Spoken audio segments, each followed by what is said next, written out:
sejam bem trevosos e a gente não está imaginando concursos por agora, mas nós acreditamos o quanto as instituições elas são servidas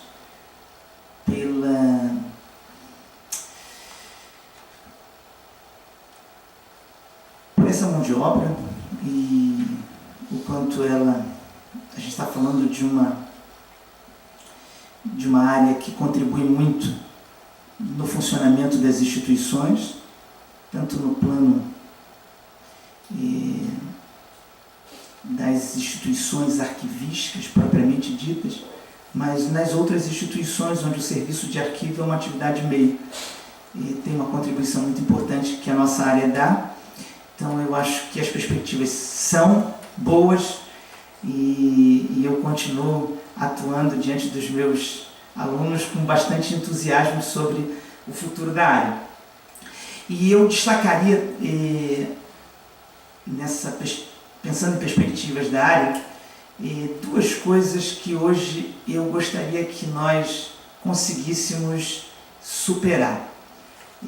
Acho que são importantes. E eu acho que nós estamos precisando hoje de inventar algum modo de agirmos mais coletivamente, e eu não sei, eu desconfio que não é refundando a AB, mas eu acho que a gente tem que encontrar um modo de agir coletivamente. Acho que esse é um primeiro ponto. E um segundo ponto que eu também penso que é importante nesse momento o quanto a principal instituição arquivística do país ela não vive seu melhor momento e ela é uma referência. E o Vitor chamou a atenção, né, que a gente já experimentou numa outra década 2 conferências nacionais de arquivos, mas a que nós experimentamos em 2011 ela foi bastante rica e trouxe uma série de questões e algumas delas têm a ver com eu acho que assim, características que desejamos que a principal instituição arquivística do país apresente, e ela não está apresentando. Então eu acho que esses 2 pontos me chamam a atenção hoje. Pensando nas perspectivas da profissão, eu acho que elas são boas e eu acho que nós estamos precisando de reinventar um modo de agir coletivamente, nos articulando, e acho que a gente deve nesse momento refletir sobre a situação arquivística do país e especialmente a partir da sua principal instituição, o Arquivo Nacional. Obrigado.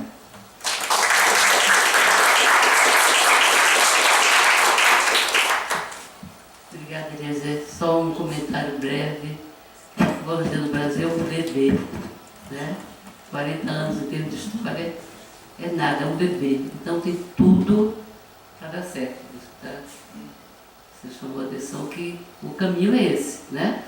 Com relação, por exemplo, à coisa de outros caminhos para você ter profissionais atuando na área, quer dizer, isso não deve ameaçar, porque o importante é que vocês tenham que, por exemplo, barrar concurso público. Aí não, aí só entra quem tiver formação em arqueologia. Mas, quer dizer, o profissional que nem eu, por exemplo, que atuei numa área privada, numa instituição privada, e que já tinha uma experiência na época, não tinha que parar de atuar, né? E, de certa maneira, colaborei e contribuí sempre, né, para o desenvolvimento da disciplina, da minha forma, da forma que pude. E isso vai continuar existindo. Aqui e acolá você vai ter pessoas que vão atuar paralelamente e que você pode aproveitar essas experiências. Agora, é claro que tem que ter o cuidado de, em instituição pública, só entra concursado que tenha, né, uma formação. Isso eu acho que é legítimo. Você, ao menos durante os 100 anos, isso tem que existir, senão você não forma um quadro profissional. Depois até pode-se pensar em caminhos alternativos, né? Mas enfim, estamos aqui para dar força. Passa a palavra agora para o Wagner. Boa tarde, meu nome é Wagner Ridolfi, sou graduado em Arqueologia pela Unirio, arquivista da FRJ. Hoje eu vim aqui, não vinha só como assistir as palestras, mas enfim, aí por conta das ausências, aí agradeço o convite da Beatriz Cuchini, que é uma amiga, parceira nessas lutas na área, né? Então eu tive como recusar o convite e enfim, eu vou ser breve e tal, até porque eu sabia, né, que eu participando da mesa, né? O Vitor, Célia, Eliezer já iam, né, explorar bem a questão da história, né, da trajetória, né, da área, né? Então, aproveitar o espaço, enfim, para compartilhar um pouco parte do resultado do meu trabalho de dissertação de mestrado, que foi defendido em 2016 no programa de pós-graduação em Gestão de Documentos e Arquivos. Como o Vitor já colocou, né, eu tenho uma atuação na área, né, uma militância na área já há longo tempo. Participei em 2004 da criação, né, da Associação dos Arquivistas do Estado do Rio de Janeiro, depois, posteriormente, participei também da diretoria, por 2 mandatos que exerci o cargo de presidente da ERJ. E, por conta disso, assim, a questão da profissão é muito cara para mim. Então, no momento do mestrado, né, quando eu escolhi o tema, então, para mim, naturalmente, eu caminhei para isso, para a questão do desenvolvimento da profissão. E aí uma angústia que eu tinha, procurei, né, traduzir isso, né, na pesquisa, foi a questão do reconhecimento justamente da profissão. E aí, no caso, eu precisei de estudos que me fundamentassem em relação ao como que poderia usar como fundamento assim, para poder explorar isso.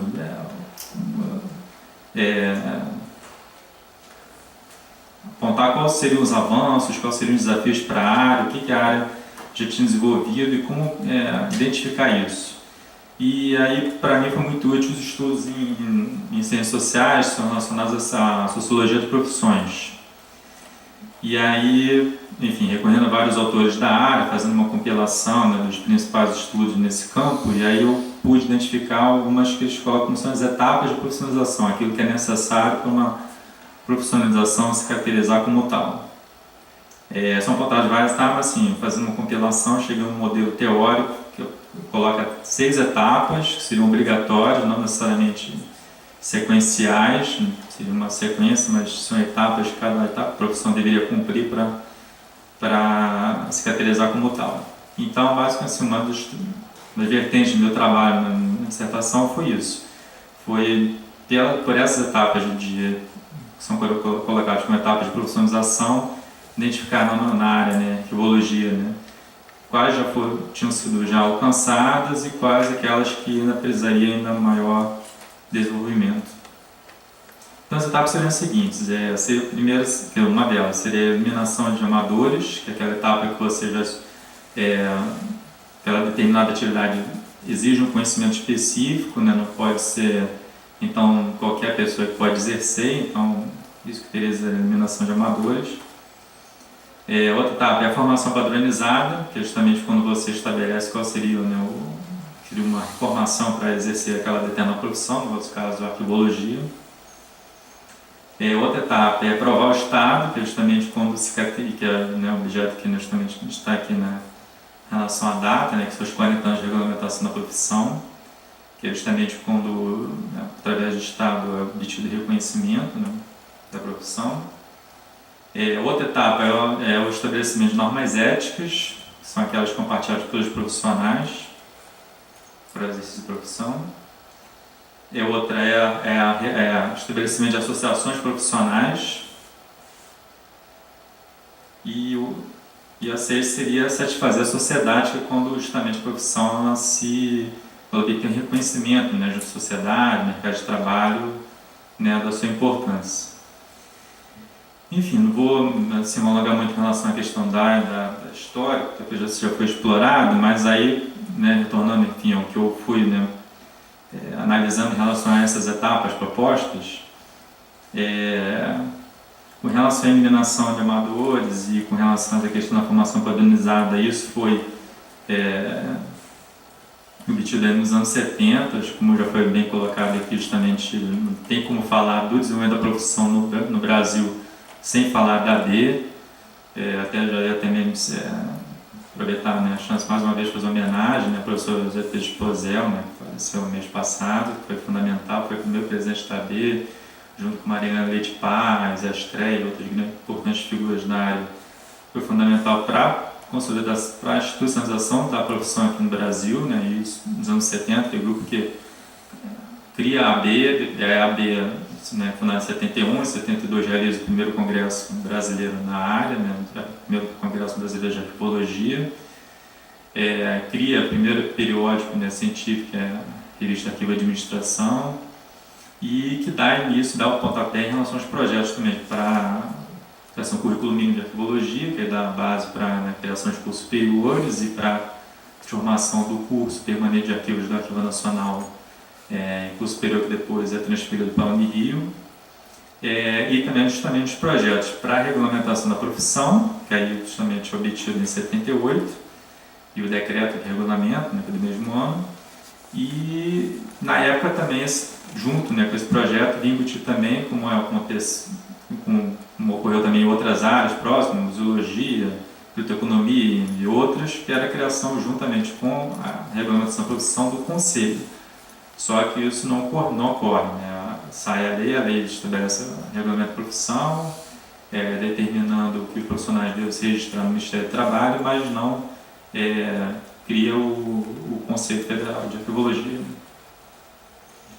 Então, assim, fazendo análise, quer dizer, então, assim, a gente tem justamente esses anos 70, a gente tem uma consolidação, uma institucionalização da profissão, graças a esse grupo, né, que conquistou essas vitórias.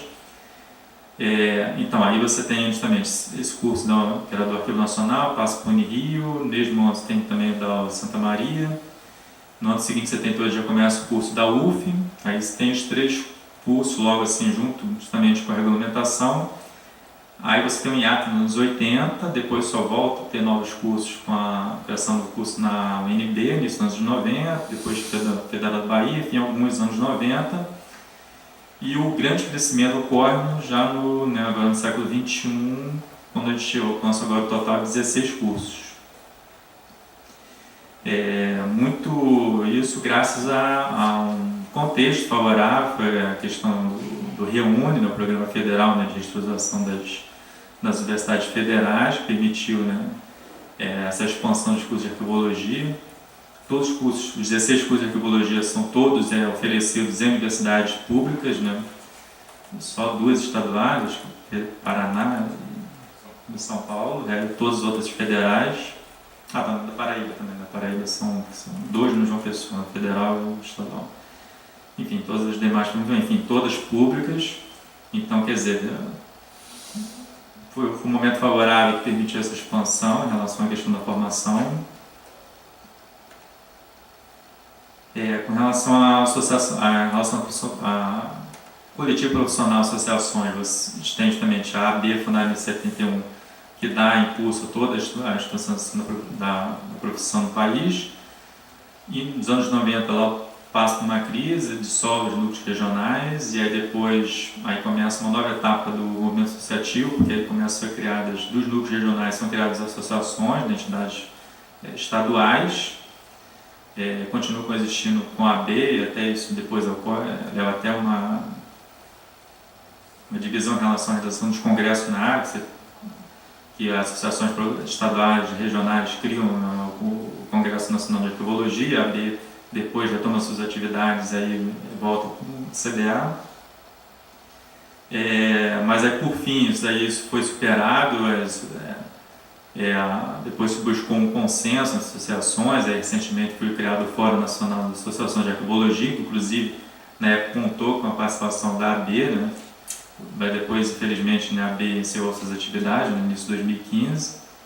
Mas enfim, a gente tem agora um novo Senac, a gente tinha nos anos 70 com uma única associação nacional, que tinha núcleos regionais.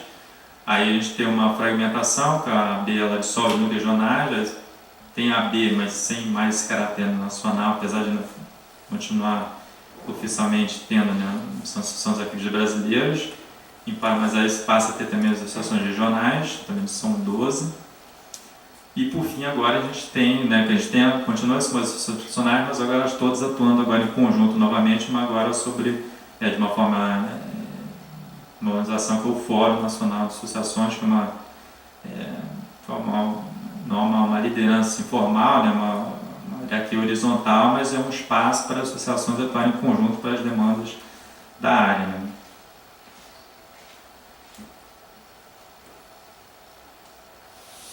Com relação à questão do reconhecimento junto à sociedade, acho que foi justamente uma das motivações do trabalho, porque justamente na associação o trabalho que a gente tinha justamente divulgação da profissão, a gente enfrentava os problemas em relação a, principalmente no privado, mas até mesmo concurso público de oferecer oferta de vagas de arquivista, mas que exigiam somente nível ensino médio, né, sem exigir o curso superior em arquivologia, então a gente teve uma luta incansável nisso em relação à contestação disso.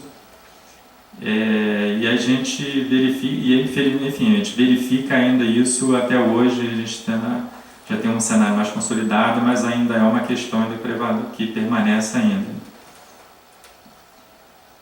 Com relação justamente aos concursos, por outro lado, quando justamente em 2005, 2006 até formei, passou a ter um boom também, outro também cenário favorável para a área, que foi a questão do boom em relação a concursos públicos, que foi um momento favorável para a produção, porque você teve nem da admissão, da inserção, né, de vários profissionais na administração pública, isso também reverteu também no maior reconhecimento da área, então, praticamente, na administração pública, você tem mais isso garantido, assim, a presença profissional arquivista.